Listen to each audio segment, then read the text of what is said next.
bonjour. Donc on va essayer de monter un voyage. Faites-nous un compte rendu quand même, donne-nous un peu des éléments de vos impressions de votre voyage. Ah oui, c'est la chaîne du Tian Shan. On connaît tous le Tian Shan parce qu'on a vu ça dans le flore des plantes du Tian Shan. On se demande un petit peu où ça se trouve. C'est quand même une chaîne de montagnes très très très longue, hein, orientée est-ouest, qui culmine à 6000, à peu près, hein, 6000 mètres. Les zones d'exploration botanique, c'est entre 2005 et 3500 mètres.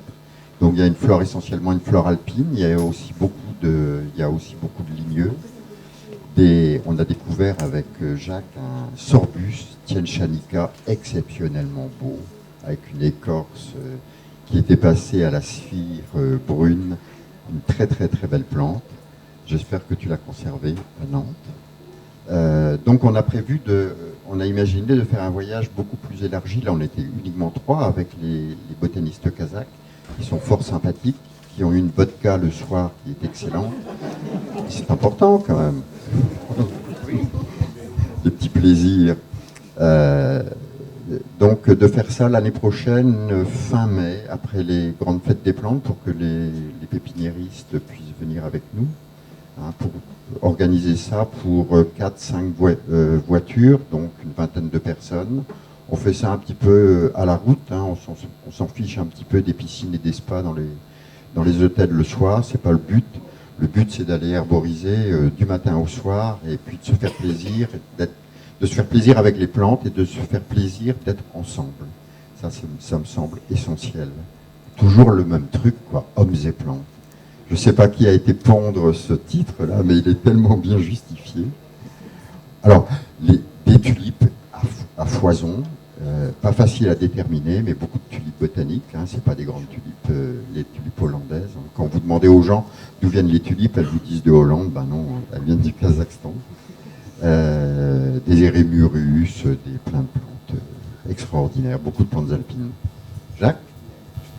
Oui, bonjour à tous. Donc merci d'abord à Françoise de m'avoir passé un coup de fil un jour en me disant « Dis-moi, j'ai une expédition qui part la semaine prochaine, est-ce que tu peux te libérer ?» Et là, blanc, et je regarde mon agenda, je le vide et je prends une semaine de vacances. Voilà, j'achète un billet et je pars. Et effectivement, ça n'était que du bonheur après, donc je la remercie déjà pour tout ça, puisque quand on arrive là-bas, on est accueilli remarquablement, avec des gens motivés, que ça soit sur tout le long de la route. On est parti à peu près 8 à 10 jours, et en 10 jours, on a effectivement découvert un pays fantastique, hein, immense d'ailleurs, un pays immense, hein, en surface. On n'en a vu qu'un tout petit morceau, donc ça nous invite à aller recommencer. Le peu qu'on ait vu, j'ai quand même le souvenir d'une image en fin d'émission, c'était une émission de télévision en même temps, donc vous la découvrirez logiquement sur TF1 dans quelques semaines, peut-être début de l'année prochaine. Et cette émission raconte l'histoire de Dominique, hein, c'est lui l'acteur principal de cette affaire-là, au passage. Il a un certain talent, qui à travers ses chutes successives dans les massifs, va certainement faire émouvoir les familles. Je plaisante, mais c'était effectivement des fois... Non, c'est des passes très difficiles, hein, je vous rassure tout de suite. Les routes sont excellentes, les accessibilités sont très faciles, donc c'est vraiment un pays beaucoup plus simple d'ailleurs que je l'imaginais au départ, parce que je m'étais dit, je vais emmener des équipements incroyables, mais finalement, tout est tout à fait assez simple d'accès, pour peu effectivement qu'on ait des guides qui nous emmènent avec la bonne langue au bon endroit, mais c'est une destination effectivement très facile, pour laquelle je suis tout à fait d'accord avec vous, qu'il y a un avenir touristique évident au vu de ce qu'on a vu. Alors dépêchons-nous d'y aller, parce qu'effectivement peut-être qu'il y aura trop de touristes demain, mais pour l'instant, pour aller voir des plantes sauvages, et ce qu'on s'est dit à la fin du séjour, c'est certainement le berceau, un des grands berceaux de l'horticulture internationale. C'est clair, au vu du nombre de plantes originelles qu'on a vues sur place. Évidemment, le pommier est bien connu depuis maintenant plusieurs expéditions, mais pas seulement les abricotiers. Aller sous une forêt d'abricotiers, c'est quelque chose que j'avais encore pas fait. Parmi bien d'autres richesses dont tu as parlé, on va pas faire la liste complète, mais ça vaut effectivement ce déplacement. Donc ça sera une proposition qui sera faite par le CCLS, bien évidemment, en lien avec le CCLS. À partir de l'année prochaine, les dates vous seront données. Et puis à bientôt pour ce moment-là. Merci.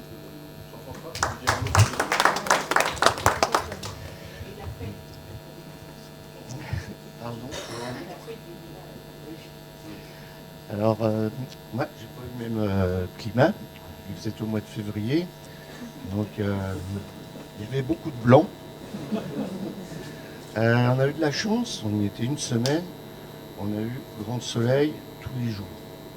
Température l'après-midi, il faisait presque 10 degrés. On arrivait à enlever la veste. Le micro, si vous Parlez voulez. dans le micro. Oui. Et par contre, j'ai rencontré des gens, oui, très sympathiques et hospitaliers. Ça, c'est indéniable. Et j'ai eu la joie de voir quelques pieds de lilas. C'est sûr que sans feuilles, sans fleurs, c'est moins intéressant. Mais j'ai vu le listing de ce qu'ils avaient en culture. Il y a des vieux lemoines qui sont là. Et il y a aussi des cultivars kazakhstanais. Donc eux aussi continuent de travailler le genre lilas. Comme dans tout l'ex-Union soviétique. Et le lilas est une plante très importante au niveau de ces pays. Ça symbolise le printemps. Et en même temps, maintenant, ils l'ont associé à la fin de la Deuxième Guerre mondiale. Nous, on fête ça le 8 mai, mais eux, c'est le 9. Ça, c'est lié au décalage horaire et puis peut-être aussi des petits problèmes politiques. Et par exemple, cette année, pour le 9 mai, à Moscou, ils ont planté 650 pieds de lilas. Et c'est une opération qui a été faite dans toutes les grandes villes de la Fédération de Russie et les pays, Almaty aussi, les annexes russes. Quoi. Et ils continuent, pareil, à créer des nouveaux cultivars. Donc là, je suis en train de faire le relevé. En gros, 98% des nouveaux lilas, dans l'hybridation, vous avez un cultivar lemoine. Donc le moine, c'est vraiment une banque de gènes pour une nouvelle création. Alors pour les Russes, ce qu'ils recherchent surtout, c'est le parfum. Ils adorent le parfum lilas. Et ils se tournent vers des lilas à fleurs simples, mais multipétales. Il y a une tradition en Russie, quand les lilas fleurissent, si vous trouvez une fleur de lilas à 5 pétales, il faut la manger et faire un vœu. Donc c'est marrant. Dans le métro de Moscou, vous avez une statue de... j'ai oublié le nom du grand poète, Tolstoï. Et il y a une statue et il a une branche de lilas à la main. Et tous les ans, à la floraison du lilas, il y a des bouquets de lilas fraîches tous les jours. Et pour remonter plus loin, Catherine II adorait le lilas. Et sa dernière commande avant la Révolution, en 1911, elle a fait revenir chez le moine 12 variétés de lilas et qui sont toujours en place. Donc pour moi qui suis amateur de lilas, voir des pieds qui remontent à 1911, c'est phénoménal. Pardon.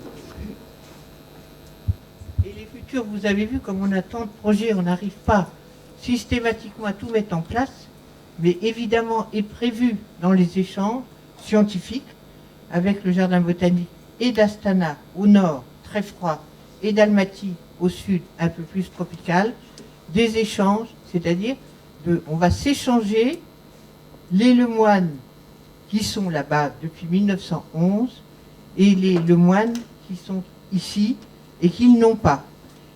On croyait que c'était simple.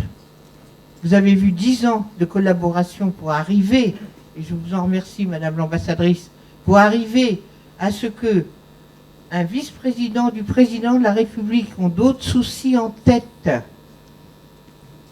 que la botanique et que la préservation de la nature, pour arriver à que ce vice-président nous soutienne à fond, y compris dans le partage très amicaux, est-ce que je peux me le permettre, parce que ce sont des personnes qui connaissent mieux la littérature française sûrement que moi et que de beaucoup d'entre vous, qui connaissent parfaitement Fraternité et Liberté, qui, à mon avis, en ont rêvé toute leur existence et qui, à travers nous, la France, voyons aussi porter la France, sur ces valeurs-là, par les plantes, puisque parfois on ne peut pas parler d'autre chose, par les plantes, par l'échange entre les hommes et les plantes, justement cultiver, et d'où l'importance du rôle on l'appelle Gaucha entre nous, si vous permettez, Madame l'ambassadrice, du rôle de Gaucha, pour montrer que par le vivant, par l'effort, par les sentiments,